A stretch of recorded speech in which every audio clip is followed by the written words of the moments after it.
মানুষগুলি শান্তি পাবে, প্রবাসীগুলি শান্তি পাবে। আমরা খাবার মানের ব্যাপারেও চিন্তা করছি, কথা বলেছি আপনারা আসার আগেই, যে এগুলো চেঞ্জ করে কিভাবে করা যায়।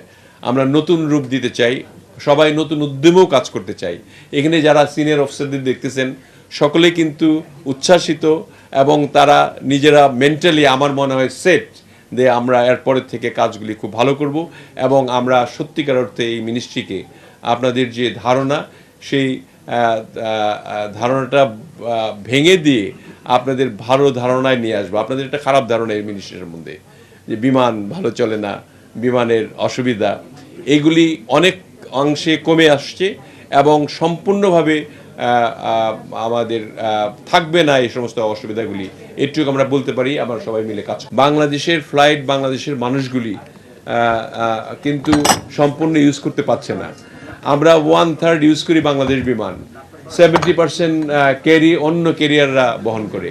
আমরা এটা কমিয়ে আনতে চাই, আমাদের ন্যাশনাল ক্যারিয়ার যাতে আমাদের নিজস্ব লোকদের ক্যারি করতে পারে, এজন্য অনেক ফ্লাইট বাড়াতে চাই।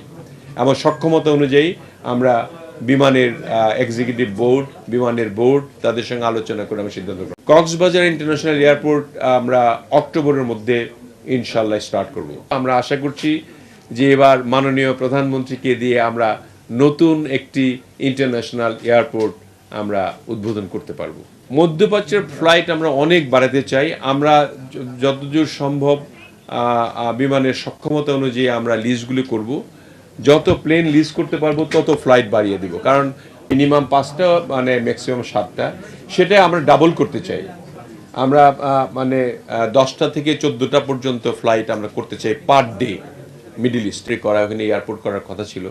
এখন দেখেন রাস্তাঘাটের যে উন্নতি আমরা করার চেষ্টা করছি, আমরা দ্রুততম ট্রেন আনার চেষ্টা করছি, যে ট্রেন ঢাকা থেকে সারা বাংলাদেশে 2 ঘন্টার মধ্যে যে কোনো স্থানে পৌঁছে যাবে।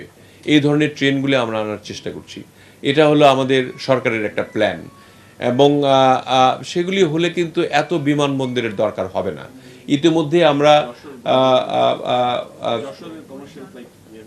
হ্যাঁ সেটাই আমরা কমে গেছে যেহেতু লস হয় আর কি। তবুও যশোরে আমাদের 2টা ফ্লাইট দেওয়ার জন্য আমরা সিদ্ধান্ত গ্রহণ করেছি। ইতিমধ্যে আমার সঙ্গে প্রাইভেট ফ্লাইট যারা মানে ইউএস বাংলা, তারা সিদ্ধান্ত গ্রহণ করেছে 2টা ফ্লাইট, সকালে একটা বিকেলে একটা করবে আর কি। আর ফ্লাইট সংখ্যা অভ্যন্তরীণ বাড়ানোর আমাদের আপাতত চিন্তা নেই, যেগুলো আছে চলছে ভালো। এবং বাজেট এয়ারলাইন আনার জন্য আমরা চেষ্টা করতেছি, কম পয়সায় যাত্রীরা যাতে সব অভ্যন্তরীণ এবং ইন্টারন্যাশনাল ভ্রমণ তারা করতে পারে।